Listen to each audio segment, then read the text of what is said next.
Remember when Bitcoin was just a fringe idea? The one your neighbor who spent a little too much time in their mom's basement used to harp about? Well, times have certainly changed.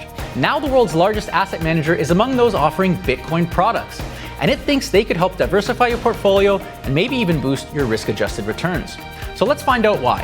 You're watching Inside Investing.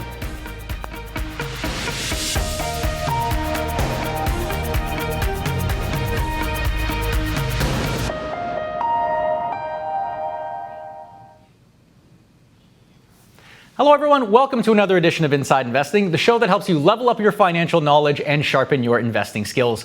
Presented to you by TD Direct Investing, named Canada's best online brokerage by the Globe and Mail for 3 straight years and counting. I'm your host, Rob Moise. We've got a fascinating show lined up for you today. We're going to hear why a little bit of Bitcoin might boost your portfolio's risk-adjusted returns, if history is any guide. Plus, we're going to hear the magic number for just how much Bitcoin is enough. And stick around to the end. We're going to answer your questions on all things Bitcoin and asset allocation.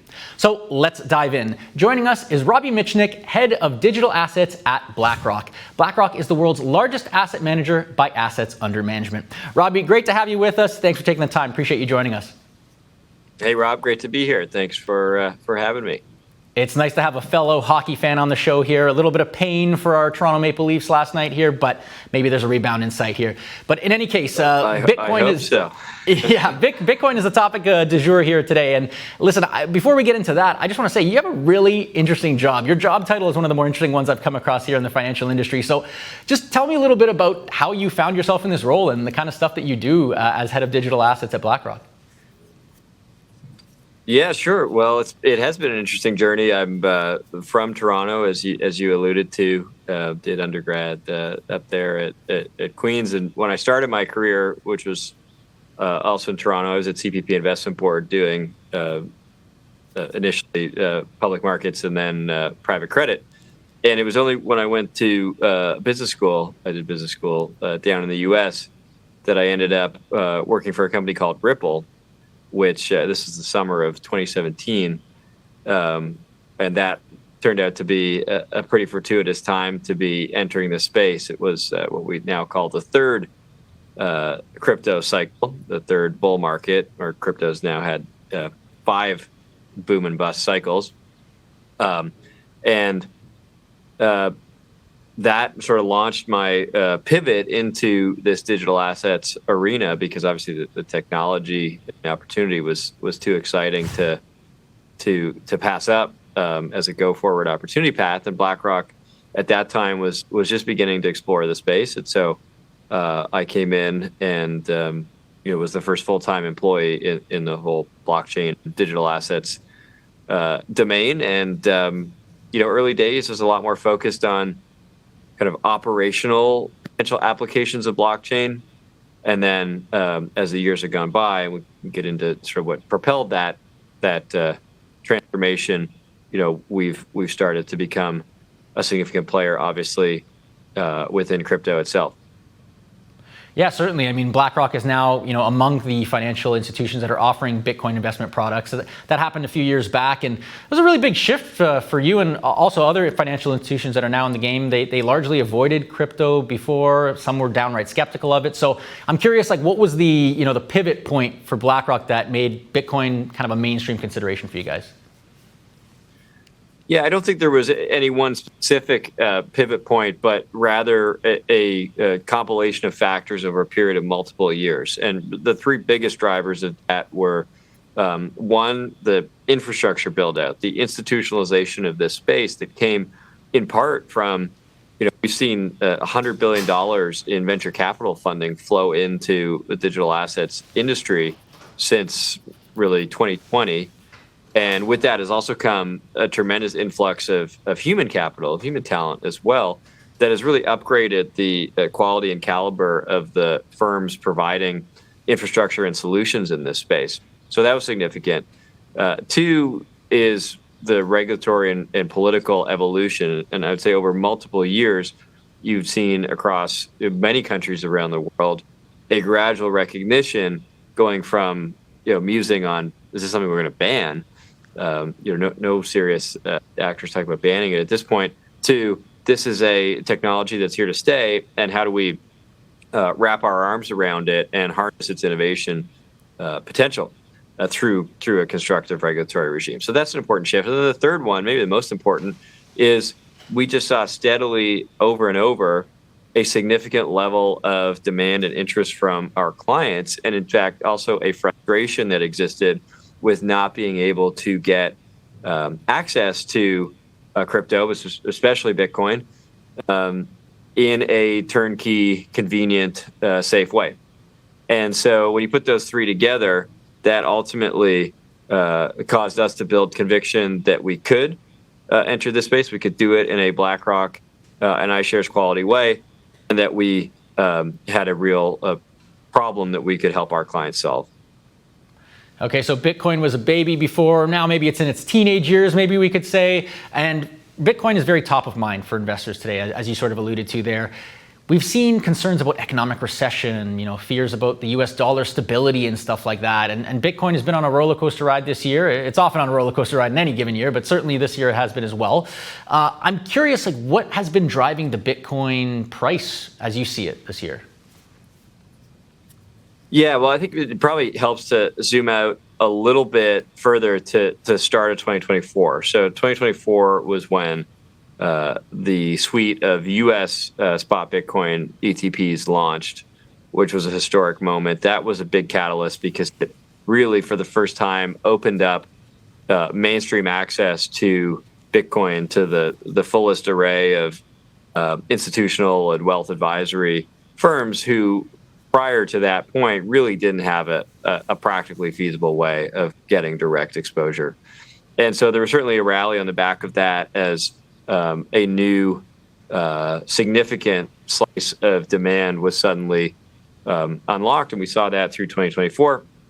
Then around the middle of 2024, we had this amazing confluence of long-dated bankruptcy liquidations all coming to a head in the span of just a couple of months. So the German government sold multiple $1 billion of Bitcoin that they had seized years prior.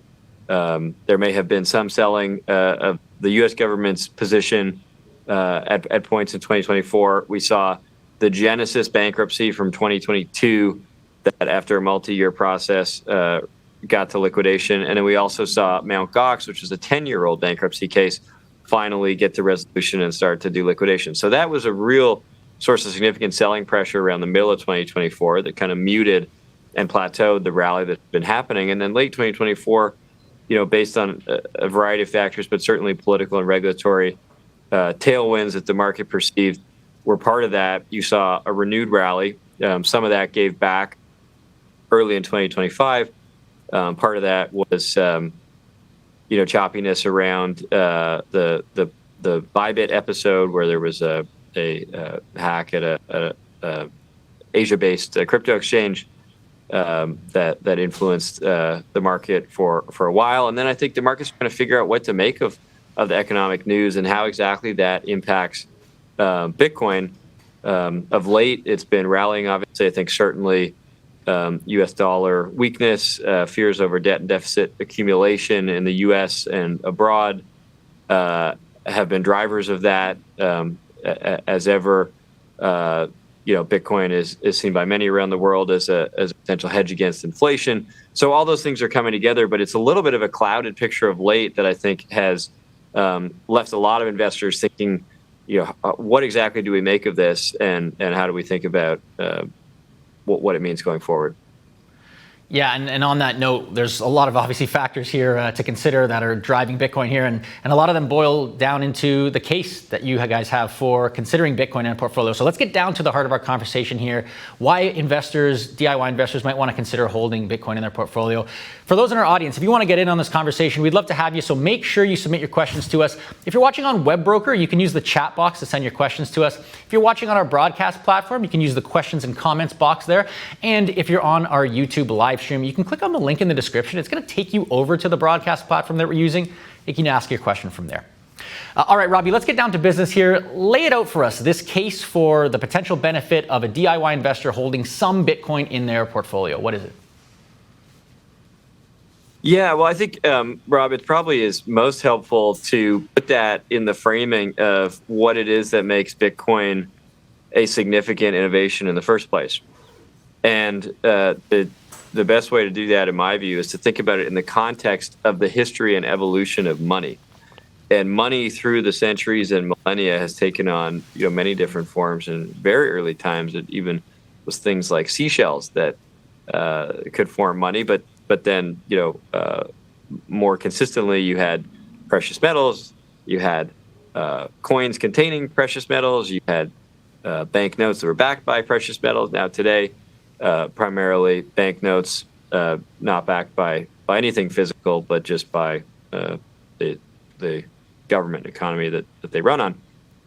And through all those various forms of money, you've had, in particular, three longstanding challenges that all these forms have had. The first of those is being prone to arbitrary increases in supply, which create inflation and ultimately debasement of the value of the currency. The second is the difficulty of moving value across borders. So today, domestic payments tend to work really efficiently, but when you move money across borders, many people will have experienced, it tends to be painful, slow, and costly. And then the difficulty of creating money or really any form of property that is hard to censor or to seize by force. And so enter Bitcoin, and it actually produced novel breakthroughs against these three centuries-old challenges. Bitcoin has a algorithmically decentralized, predetermined hard cap of 21 million units, and the supply schedule is predictable and transparent. Two, it's global and borderless by nature, can be sent anywhere in the world in near real time and near zero cost. And three, it is difficult to censor or to seize by force. It's pretty amazing that if you're a refugee or someone fleeing a country, the ability to actually take all your wealth with you in a thumb drive in your pocket, that's unprecedented and is a pretty amazing innovation that would have been useful to a lot of people throughout history. And so that's the context by which this is actually significant. I think a lot of times it gets lost in the conversation. People try to project price or what's going to happen next or any of these things. That would actually kind of drilling down into what makes this thing significant and valuable in the first place. So what I'm hearing here is that there's basically a lot of unique properties that Bitcoin has that is different than what you see in your typical fiat currencies here, that is making it really different. And so as an investable asset, then why would somebody want exposure to that? In other words, what does Bitcoin give them that something like stocks and bonds just don't give them? Yeah. Well, it really is something that has very distinct risk and return drivers. Bitcoin undoubtedly is a risky asset. It's volatile. It's relatively new technology. That statement is self-evidently true. But at the same time, the things that make it risky, the risks that it faces, are largely distinct and in some cases even inverted from the risk and return drivers of traditional assets like equities and bonds. And so when you think about that in a portfolio context, it's pretty interesting. Specifically, when you think about risks like political uncertainty, geopolitical disruption, fears of debt and deficit accumulation, inflation, monetary debasement risks, things of that nature, those are all things that are potentially alarming risks in certain scenarios for many types of traditional assets that likely are actually favorable conditions for Bitcoin because it's one of the few assets alongside gold as another that are detached from any one country's economic, political, monetary, et cetera, risk factors. So when you put that into a portfolio context, that's when it gets pretty interesting because even though it is undoubtedly risky on a standalone basis in a portfolio, it may actually have significant diversification and even hedge benefits. One of the really interesting bits from your research report here that I read was that your team was saying that you can't look at Bitcoin through this traditional risk-on, risk-off framework that we often use with like traditional asset classes. So how should somebody look at Bitcoin? How should they be analyzing it and the role that it could play in a portfolio then? Yeah, well, I mentioned the confusion that a lot of investors are feeling at this point in 2025 about what to make of Bitcoin's price movements and what's going to happen from here. And I think a big part of that, Rob, is the misapplication of this idea of assets being, risk on or risk off. And, that concept can be useful, but it's in general probably lacking the level of detail and nuance that you would want in a useful investing framework. But in the case of Bitcoin, it gets even worse because, like I said, Bitcoin is absolutely a risky asset. But the thing that makes something risk on is very different. And a lot of those factors that are catalysts to, quote, risk on assets have to do with things in the real economy and tailwinds around earnings growth, job creation, corporate profits, et cetera. None of those things have anything to do with Bitcoin. Bitcoin's never heard of tariffs, for example. And so to try to paint with a broad brush every asset that is risky as being destined to move in the same way doesn't make a lot of sense. And so what we've seen is that a lot more short-term focused investors sometimes apply that framework. That's why you can get these periods where Bitcoin's correlation actually spikes. Most of the long-term fundamental investors, they're not thinking about Bitcoin in that way. They're thinking about it more in the way I described as this global, scarce, decentralized, non-sovereign asset that is detached from a lot of those traditional risk factors, even though it has its own risk drivers. Right. Now, a lot of DIY investors, hearing some of these big picture ideas that you're talking about here, these big macro factors, I mean, it can go over a lot of people's heads, right? It can get really confusing. So, obviously we don't know what the future brings, but is the idea here that if something were to go sour with, the global economy, or there was some major currency devaluation or something like that in the US dollar, let's say, that Bitcoin would be essentially like a safe haven that people could flee to, like it would presumably rise in price in response to those kind of events, or is it not quite that simple? Just help us understand that. Well, I think that's a reasonable characterization. This idea of it as a flight to safety, similar to gold, I think has taken on more credence with more investors. There's certainly been many Bitcoin investors, many long-term Bitcoin accumulators who viewed it that way for a long time. But what we're starting to see from our client base is a growing number of traditional institutional investors and wealth advisors who are beginning to look at it this way, who've never held it historically, but now are taking some degree of exposure on that basis. So one of the things I found really interesting is, like, if you look back on some of the more recent, macro risks, these banking system crises, the sovereign debt crises, currency fluctuations and devaluations and stuff like that. It's curious because we see Bitcoin actually often initially falls when some kind of disruptive event like that happens. What's going on here? If it's supposed to be this diversifier, why is it acting much in the same way that, like a stock would, for instance, in the short term there? Yeah, sure. Well, I think when you look at the Bitcoin market, what we see actually is that there's almost two layers to it. There's a top layer, which is more short-term focused, primarily retail, more speculative, tend to be in nature, often trade with leverage, and in many cases, that top layer views it as a trade on tech and other economic and stock market rally opportunities, and they tend to sell it down whenever something bad is happening in traditional markets. Whether that thing fundamentally is good or bad for Bitcoin, they see red on the screen, and they tend to be sellers of Bitcoin too. And if there's leverage, which there often is in the Bitcoin market, that can exacerbate those initial pullbacks. Then you have the bottom layer, and the bottom layer is very different. It tends to be much more long-term, fundamental buy and hold. It's actually larger than the top layer. It doesn't trade as much, has more kind of ultra high net worth, institutional, wealth advisory type players.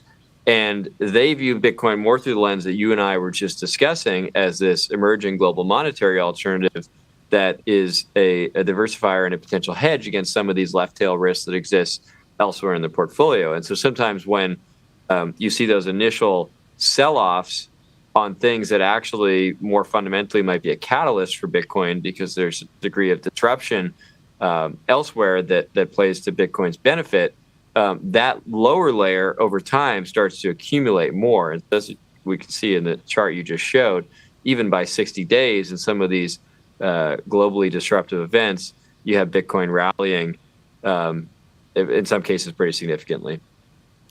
Yeah, certainly it has been prone to, like other kind of speculative investments, prone to those sort of knee-jerk reactions. But it was really interesting to see that over a longer period of time, you do see that diversification effect playing out. At least that has in the last 5 years, as we saw in that chart here. One thing I'm curious about, you talked about gold briefly there. It's obviously traditionally the safe haven asset that a lot of people reference there in the past, not as correlated to stocks and bonds. It's also been on a tear this year, and I'm wondering, what is the case for someone to take the additional risk and uncertainty that comes with holding Bitcoin versus just going with, your more tried and true gold as a safe haven and diversifier in their portfolio? Yeah, it's a great question. And, sometimes people ask me, do you have some sort of, rivalry or debate with the gold folks? And the answer is no. I think that the Bitcoin people and gold people tend to have a lot of the same sort of analysis and conclusions about facts in the global economy and geopolitical environment that underscores the same thesis, right? Like gold, Bitcoin is a global, scarce, non-sovereign, decentralized asset with a fixed supply. Unlike gold, it doesn't have thousands of years of track record as a store of value. It is certainly much more volatile, but also unlike gold, it's digitally native in an increasingly digital era, and it's efficient to store and can be moved anywhere in the world in near real time at near zero cost. So it certainly has its pluses and minuses, and those are going to appeal in different ways to different investor segments who are looking for variations of the same investment thesis and the same type of exposure. And so reality is with Bitcoin, the upside is almost certainly a lot higher than it is for gold, and the downside is almost certainly worse than it is for gold. And so it's just a different type of exposure with a little bit different profile, playing on, in many cases, a similar thesis. And we'll see over time that different segments resonate to one or the other in different ways. For example, central banks are massive buyers and holders of gold in a way that it's hard to imagine Bitcoin ever having that level of resonance with central bankers that gold does. At the same time, you're seeing a bunch of corporates now putting some of their treasury in Bitcoin. Corporates generally don't hold any of their treasury in gold. When you look at older investors, older generations, they tend to have significant gold holdings, tend to be more skeptical on Bitcoin. When you look at millennials and Gen Zers, they're not buying a lot of gold. To them, Bitcoin is the way they play that thesis. And so we see that in very differential levels of Bitcoin and gold ownership across those generational divides.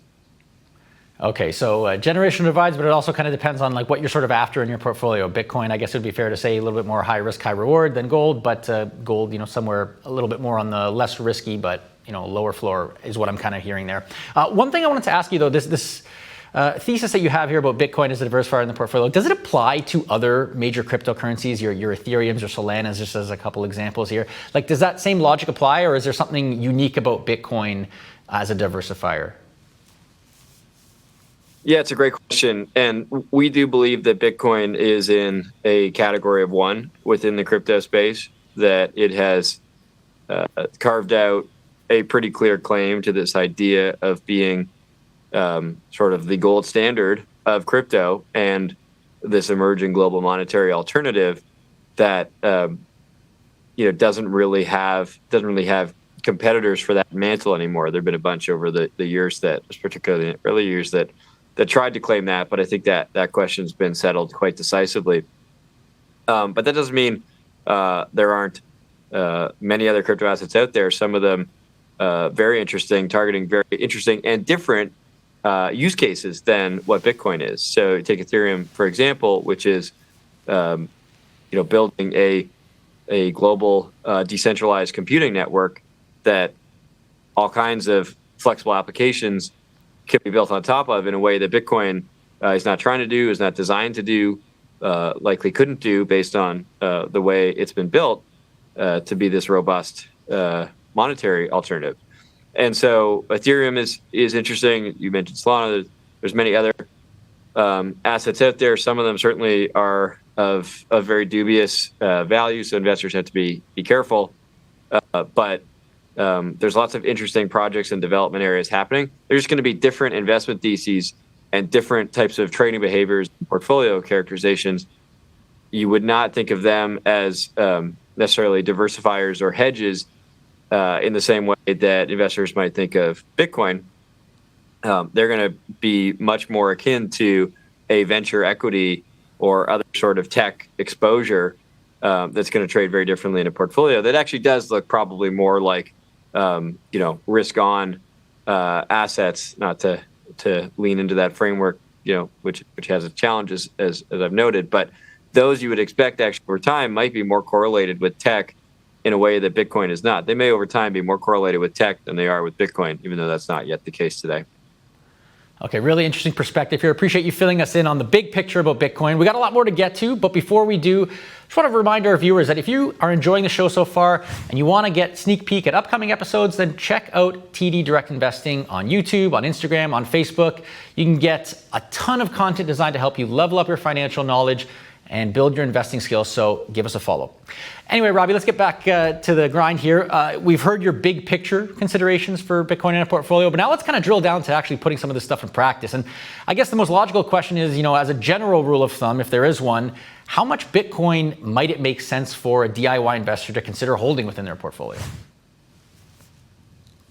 Well, that's always a hot question, isn't it?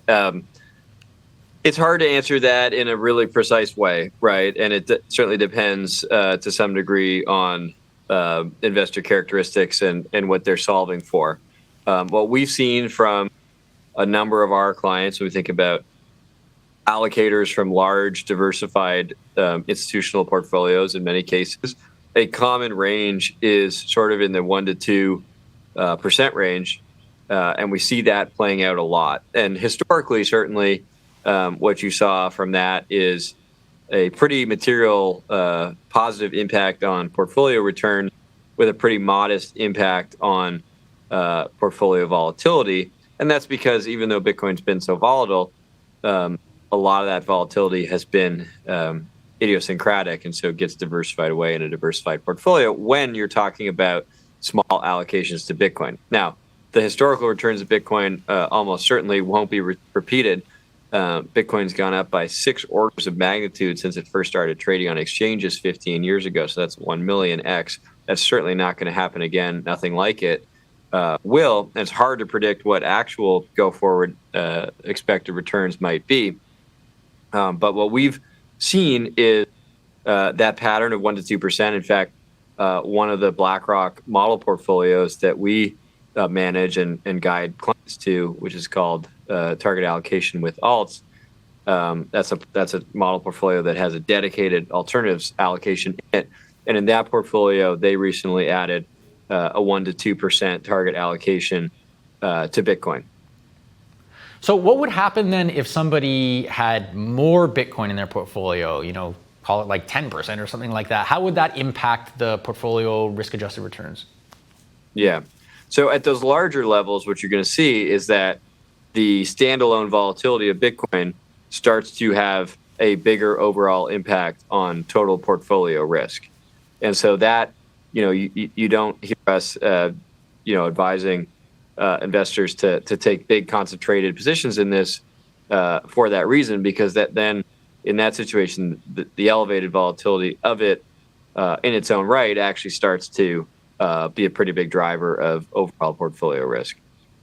Okay, so moderation is the key here, is what I'm hearing. I think that some DIY investors could hear what you're saying, think it's really kind of an interesting idea, and they might want to dip their toe in the water here. But at the same time, crypto in general can be a little bit intimidating, right, with all the volatility that it experiences here. So do you think there's a type of investor where holding crypto in their portfolio, would just not make sense for?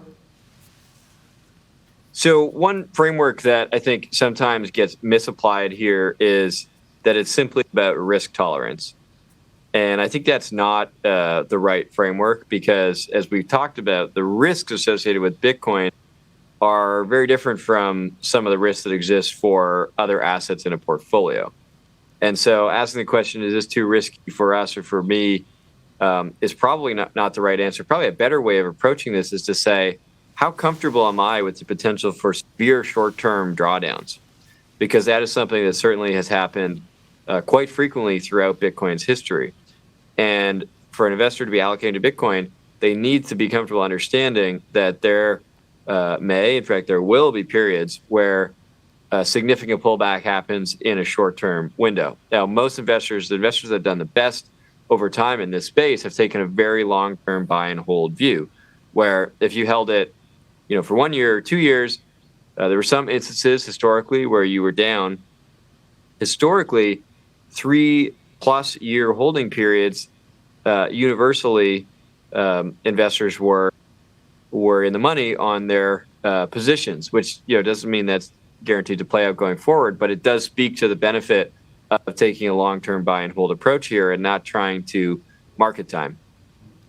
One of my favorite expressions in the investing world is when in doubt, zoom out. So it sounds like that could be just what the doctor ordered here. One of the ways that investors can get exposure to Bitcoin is through various types of fund products, basically exchange traded products, exchange traded funds more specifically, that people might be more familiar with here. What would they want to look for? What are some of the criteria they should consider when they're choosing one over the other? Because I think on the face of it, a lot of people might say, well, this one invests in Bitcoin and this one invests in Bitcoin, so what's the difference? Yes, it's certainly the case that the underlying investment exposure strategy is very similar, which is to hold Bitcoin and to deliver that in a turnkey, efficient, accessible vehicle that very effectively tracks the price of Bitcoin for investors. But there are some important differences. Obviously, a lot of investors in this space are very focused on the brand and reputation of the issuer. There have been lots of historical challenges with service providers in the crypto space that have placed a premium on the importance of brand and trust. You also have, obviously, price as a factor, although we've seen prices in terms of the total expense ratio on these funds get to very low, attractive levels for investors, largely across the board, with some exceptions. But then a big factor is how is the product actually built from an underlying technology and operational perspective? That was something that was very important to us to build in an extremely robust way if we were going to launch a product in this space, to have made the technology investments to be able to support crypto assets within, in the case of BlackRock, within our Aladdin investment platform that then enabled us to run our ETFs in this space on the same platform using the same systems that support the many hundreds of other iShares ETFs globally across the platform. And then finally, liquidity is very important. Liquidity ultimately has an impact on the cost that investors face, the transaction costs to come in and out, particularly if you're coming in and out in size or in short windows. And what we see in the space is that typically one or sometimes one or two ETFs end up gathering a lot of liquidity and end up having a huge liquidity advantage by being the largest and most liquid. That sort of continues to reinforce itself as more and more investors choose that product for that liquidity advantage. Right. Okay, well, thanks for the little cheat sheet there for those who want to research these products further, and really appreciate you helping us understand how they can get some exposure to Bitcoin in a really tangible way here. I want to move on to a segment we like to call Hot Takes, Robbie, and this is where we've heard a lot of interesting perspectives in the past, and we want to bounce some of those ideas off of you, see if you agree or disagree and why. And this first idea that we have comes from Matt Altmix and Joel Larsgaard from the How to Money podcast, and they expressed some skepticism about some of the lesser known cryptocurrencies having a legitimate place in a portfolio. I think if you are investing in some of the more mainstream cryptocurrencies, Ethereum or Bitcoin, and you lost all your money, you would be surprised at this point because there is enough of a history. But if you're investing in those meme coins, even if they are launched by heads of state, be very careful. I wouldn't touch it with a 10-foot pole. So, Robert, what do you think about the legitimacy of these, so-called meme coins? Are these things that are worth considering in an investor's portfolio, or is this like a buyer beware situation? Yeah, we haven't spent a lot of time on that part of the space, to be honest. It's not something that many of our clients have expressed much interest in. And I think that, because meme coins by definition are not meant to be tied to any sort of economic exposure or upside fundamentals, it would be difficult to imagine us ever putting those in an investment product.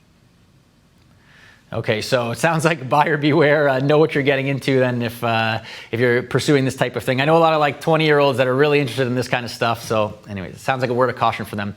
In any case, we've got one more idea here for you. This one comes from David Laval from Grayscale. And he says that Bitcoin can replace other speculative assets in a portfolio. This could be, another allocation to, some sort of store of value. Maybe I back off my gold allocation and insert some Bitcoin, or maybe I take a look at, my high growth tech portion of my portfolio, and then I, insert some Bitcoin there because it has similar characteristics and a similar growth and return profile and volatility profile of some small cap tech that is, really kind of emerging right now. So, Robbie, when someone's thinking about adding Bitcoin to their portfolio, where do they find the room for it, basically? Like, is it just like in any other alternative asset bucket that they would have in their portfolio? Are they taken out of stocks? Are they taken out of something else? Is it like its own unique little slice of the portfolio? What do you think? So we actually see 4 different ways that this is done in practice today, and I don't think there's any particular one right answer. But the first is out of equities. The second is as sort of a proportionate slice out of the whole portfolio. A third is for gold. And a fourth is out of an alternatives bucket more broadly, which may or may not already include gold. Those are kind of the 4. I think that generally where investors do have existing alternatives or gold allocations, those are probably the most logical funding sources because from a risk return and thesis perspective, there's the greatest similarity there. I think that, I would caution against thinking about it as a pure play substitution for, say, tech equities, because even though there may be some things in common between them in terms of, Bitcoin and tech equities tend to be more volatile, they potentially have more return upside, the fundamental drivers of those assets are very different. And so you're really making a different bet in the portfolio with a Bitcoin exposure versus what you have with tech equities exposure in a way that is much more similar when you talk about a substitution between, say, Bitcoin and gold. Okay, great. So a few options to consider there, but appreciate your perspective on where to pull out from your portfolio to add some Bitcoin if you're so inclined to do so. Appreciate you playing along with our hot take segment there, Robbie. We also talked a lot about this episode about adding crypto to your portfolio and the best way to do that. So on that note, I'm going to pass it off to my colleague, Caitlin Cormier, and she's going to show us how to research crypto exchange-traded products in WebBroker. Today, we're going to take a look at our crypto screener within WebBroker. So we're going to see how you can find what different crypto ETFs are available to trade and do some research on them. So let's hop into WebBroker. We're going to start by clicking on Research.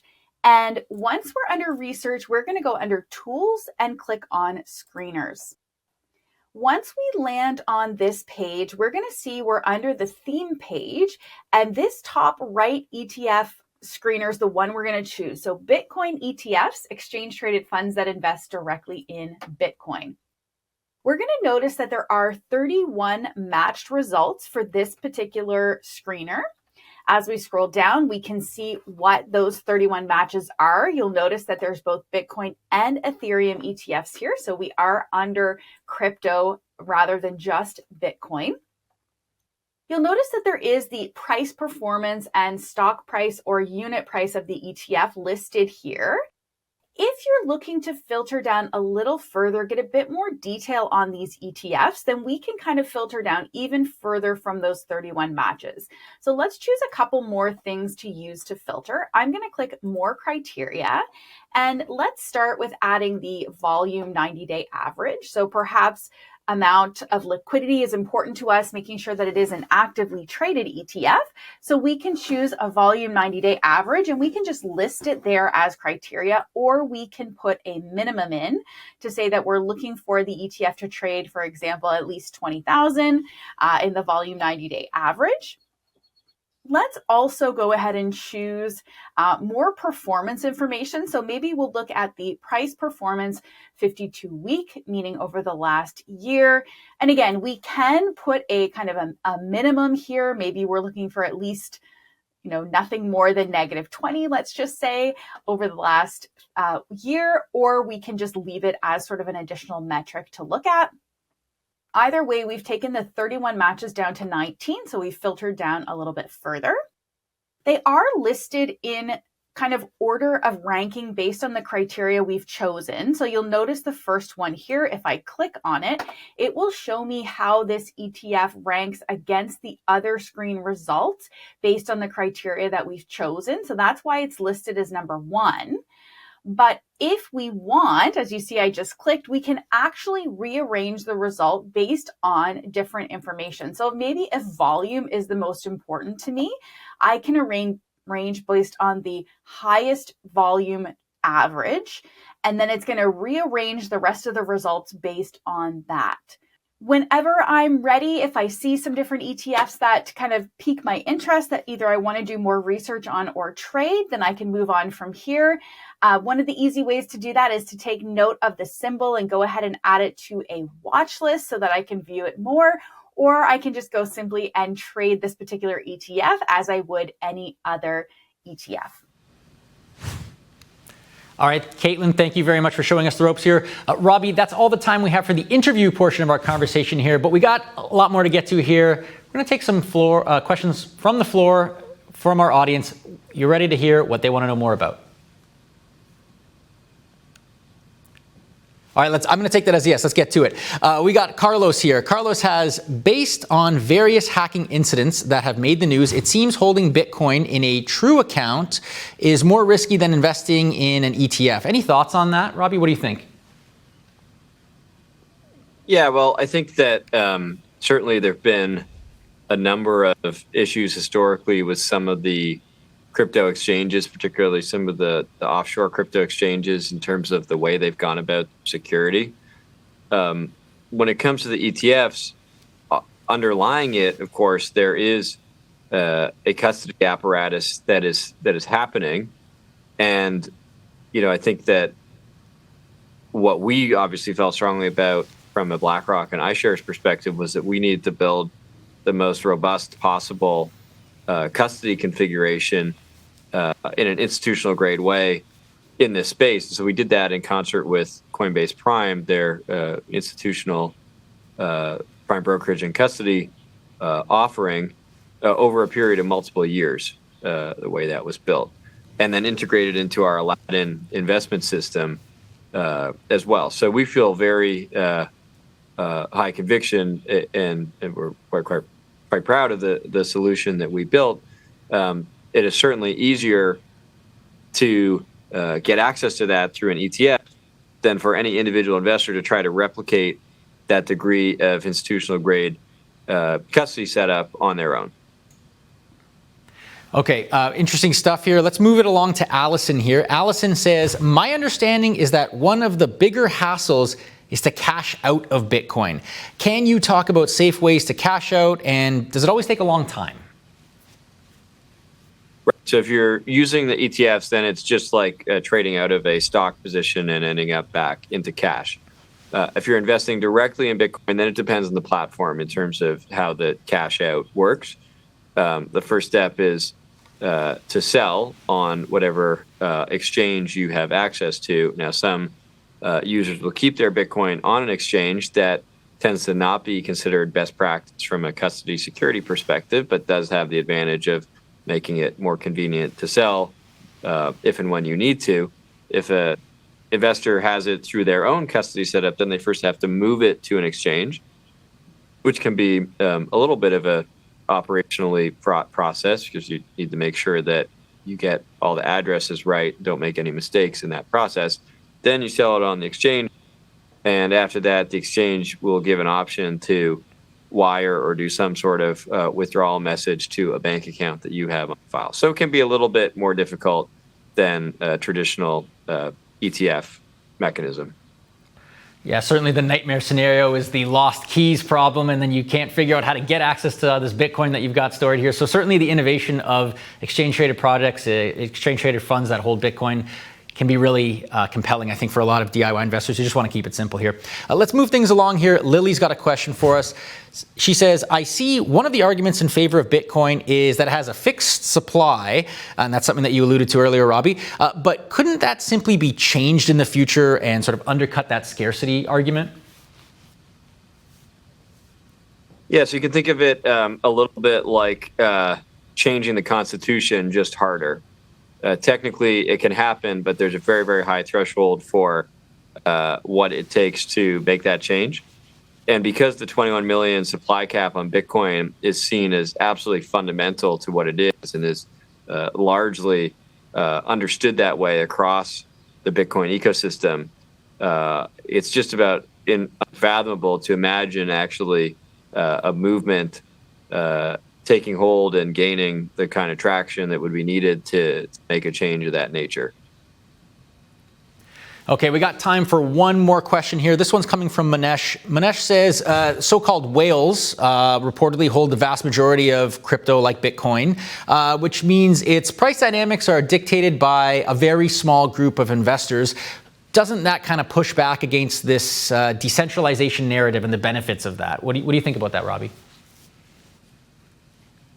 So I think that it's important to understand that even though there are a lot of these so-called whales in the space, and that's true in Bitcoin, it's true in other crypto assets, at least in the case of Bitcoin, the whales certainly don't represent a majority of the assets. There are ways you can sort of analyze the blockchain and figure out how many different holders at different sizes there are, but certainly it's the case that the vast majority of Bitcoin out there is actually held in smaller quantities by individual investors, and that the whales may, in aggregate, sum to a couple million Bitcoin out of the 21 million total. Okay, so it's still pretty diversified, decentralized amongst its holders, is what I'm hearing here. Good to know, Robbie. That's all the time we have for even still, Rob. I think also just worth noting that in the case of Bitcoin, unlike say proof of stake cryptocurrencies, there is no governance power that's conferred by owning it. It's not like a stock where you vote based on your shares. Owning Bitcoin doesn't give you any sort of governance control over the network either. Right. It would just influence price movements and stuff like that. Appreciate you sharing your perspective and taking questions from the audience there. That's all the time we have for this episode, though. So thank you for tuning in, and thank you for joining us, Robbie. For those in our audience, if you want to check out next week's episode, we have a good one for you here. Okay, it's a good old-fashioned investing debate. We got DIY investors Mark Seed and Henry Ma. They're going to duke it out over which investing strategy is better for building a long-term portfolio. Is it total return investing or is it dividend growth investing? We're going to hear what they have to say, and it's you who will decide who the winner is. So make sure to check that out. Like I said, all the time we have for today now. So from everyone at Inside Investing, appreciate you tuning in. We're going to see y'all next time.